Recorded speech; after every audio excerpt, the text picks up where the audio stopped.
대부분 사람들은 적어도 한 번 이상은 이사를 하는 경험을 하게 됩니다.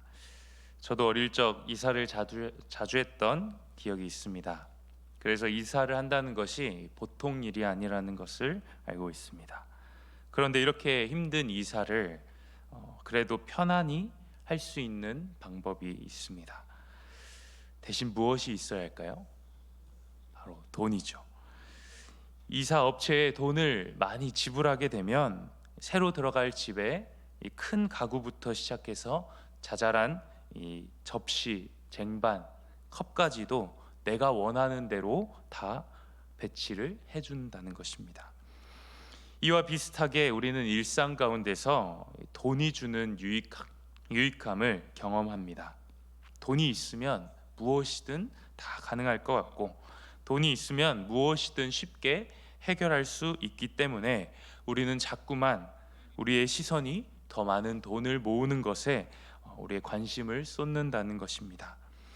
그런데 오늘 시편 기자는 본문을 통해서 우리가 무엇에 관심을 두어야 하는지를 생각해 보게 합니다. 3절에서는 시편 기자가 자신이 지혜와 명철을 이야기할 것을 말하고 있습니다.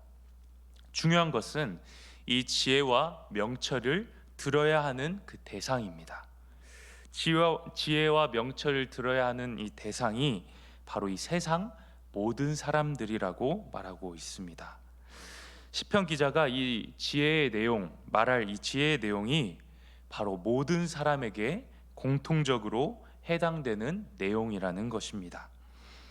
신분의 높고 낮음과는 상관없이 부자이건 가난한 자이건 빈부의 정도와는 상관없이 모든 사람이 들어야 할 이 지혜의 내용이 바로 죽음에 관한 내용이라는 것입니다. 모든 인생은 죽음을 맞이합니다. 세상 모두가 죽음 앞에서 평등하다는 것입니다. 부자는 가난한 사람들보다 더 질 높고 편안하고 또 좋은 삶을 누리는 것 같아 보이지만 결국 부자나 가난한 사람이나 죽음 자체를 피할 수 없다는 것입니다. 모든 인생은 죽는다는 이 지혜를 깨달은 시편 기자는 5절과 6절을 통해서 이렇게 고백합니다. 죄악이 나를 따라다니며 나를 에워싸는 환난의 날을 내가 어찌 두려워하랴. 자기의 재물을 의지하고 부유함을 자랑하는 자는. 한글 성경으로 보면 5절과 6절의 내용이 연결시키는 것이 어려워 보입니다. 마치 끊어진 문장처럼 각각 절이 서로 다른 이야기를 하고 있는 것 같아 보입니다. 그런데 영어 번역을 살펴보게 되면 이렇게 표현할 수 있습니다. 자기의 재물을 의지하고 부유함을 자랑하는 자들, 6절의 말씀이죠. 그들이 나를 에워싸는 이 괴롭힘의 환난의 날이 다가와도 나는 결코 두려워하지 않을 것이라는 것입니다. 다시 말해 시편 기자가 마주하는 이 환난의 날은 재물을 의지하고 자랑하는 자들로부터 오는 환난, 그 가운데에 시편 기자는 이 환난의 날을 결코 두려워하지 않겠다고 말합니다. 세상은 마치 힘 있는 자들에 의해서 좌지우지되며 그 힘과 권력은 돈으로부터 나오는 것 같아 보입니다. 돈 있는 사람이 돈 없는 사람을 다스리는 듯합니다. 부자들은 죄를 지어도 빠져나갈 방법들이 있고 법의 보호를 받는 것 같아 보입니다. 세상은 정의가 아니라 돈 있는 자들의 편을 들어주는 것 같아 보입니다. 그러나 시편 기자는 자신의 재물을 의지하고 자랑하는 자들로부터 오는 그 환난의 날이 결코 두렵지 않다고 고백합니다. 오히려 그의 어조는 단호합니다. 내가 왜 그들이 주는 환난의 날을 두려워해야만 합니까? 시편 기자가 그들을 결코 두려워하지 않을 수 있는 이유는 그들이 의지하고 자랑하는 그 재물에 분명한 한계가 있기 때문입니다. 7절과 8절 말씀입니다. 아무도 자기의 형제를 구원하지 못하며 그를 위한 속전을 하나님께 바치지도 못할 것은 그들의 생명을 속량하는 값이 너무 엄청나서 영원히 마련하지 못할 것임이니라. 이 7절에 쓰인 속전이라는 말은 죄를 용서받기 위해서 지불하는 돈을 말합니다. 율법에서는 소가 사람을 쳐 죽였을 때, 남의 가축이나 물건을 훼손했을 때, 또한 종으로 팔린 친척을 되찾아올 때 속전을 지불합니다. 그러나 본문은 아무리 큰 돈으로도 누군가의 죄를 사할 수 없으며 다른 누군가를 죽음으로부터 구원할 수 없다고 말합니다. 왜냐하면 그 생명을 속량하는 값이 너무 엄청나기 때문입니다. 평생을 모아도, 아니 세상 모든 돈을 다 모은다 할지라도 생명을 사는 그 값은 불가능하다는 것입니다. 이것이 어리석은 자들이 의지하고 자랑하는 재물의 한계입니다.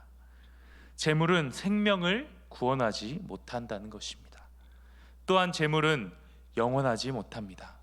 죽음 앞에서 그들이 그토록 의지했던 이 재물이 다른 사람의 것이 되고 말기 때문입니다. 10절 말씀에 이렇게 말씀합니다. 그러나 그는 지혜 있는 자도 죽고 어리석고 무지한 자도 함께 망하며 그들의 재물은 남에게 남겨두고 떠나는 것을 보게 되리로다. 사람이 죽으면 그 재물은 남에게 남겨두고 떠나야 합니다. 그런데 여기서 말하는 이 남이라는 말은 단순히 다른 사람을 가리키는 것이 아니라 낯선 사람을 가리키는 말입니다.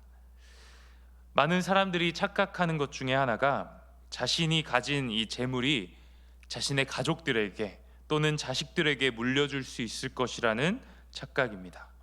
마치 내가 죽고 재물이 나의 것은 되지 않지만 나의 가족, 나의 자식이 그 재물을 갖게 될 것이라고 기대한다는 것입니다. 그러나 오늘 말씀은 재물이 낯선 사람에게로 갈 수 있다고 말합니다. 내가 평생 모은 이 재물, 내 것인 줄만 알았던 나의 이 재물이 나의 의도와는 다르게 낯선 사람에게 갈 수 있다는 것입니다. 어리석은 자들이 의지하는, 자랑하는 이 재물이 나를 구원할 수도 없고 그들이 통제할 수도 없는 영원하지 않은 것이라는 것입니다. 그러나 어리석은 자들은 마치 재물이 자신을 구원할 수 있는 것처럼, 그들의 통제 아래 있는 것처럼 여기며 살아간다는 것입니다. 그렇기 때문에 어떻습니까? 재물이 있는 이 땅을 의지하며 이 땅이 전부인 것처럼 여기며 살아간다는 것입니다. 11절 말씀, 그러나 그들의 속 생각, 그들의 중심에 그들의 집이 영원히 있고 그들의 거처는 대대에 이르리라 하여 그들의 토지를 자기의 이름으로 부른다고 말합니다.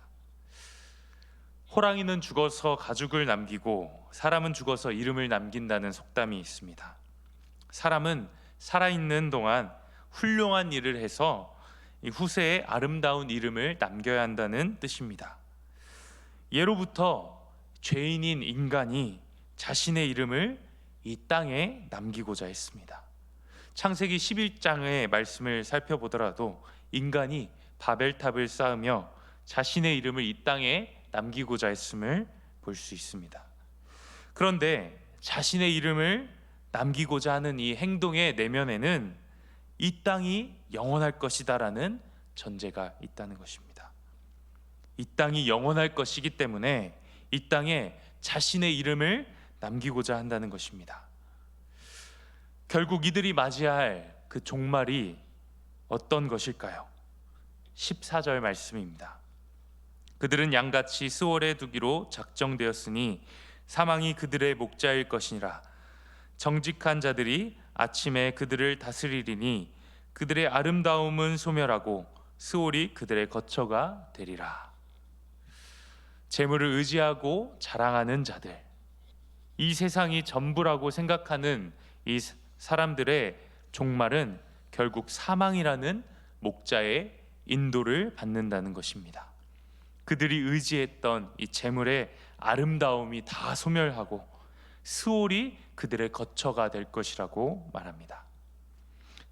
그러나 15절 말씀을 보시면 함께 읽겠습니다.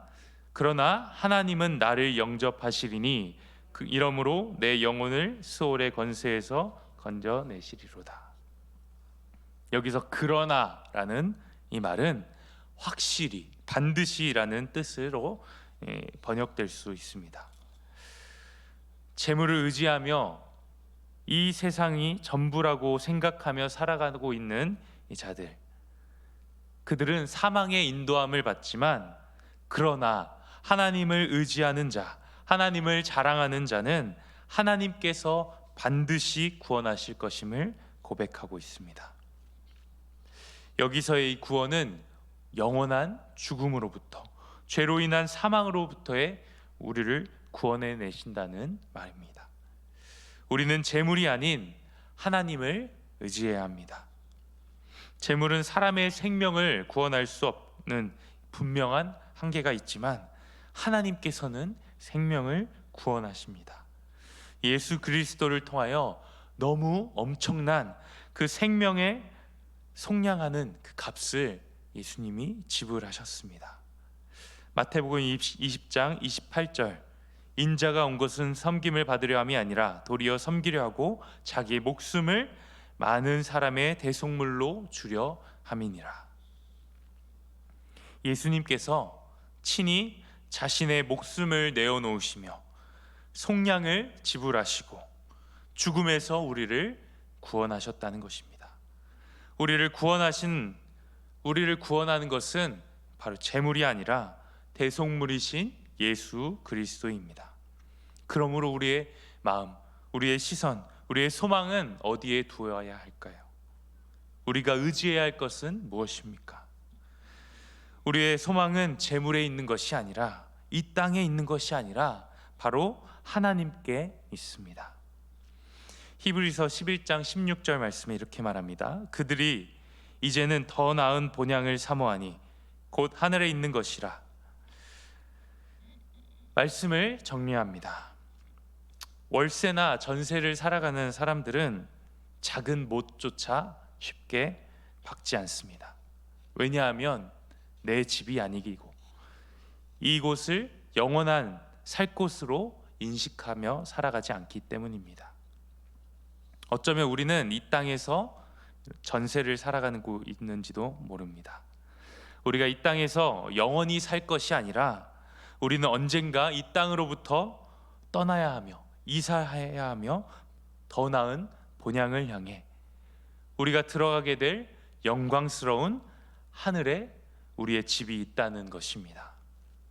그곳은 돈을 많이 낸다고 해서 이사할 수 있는 곳이 아닙니다.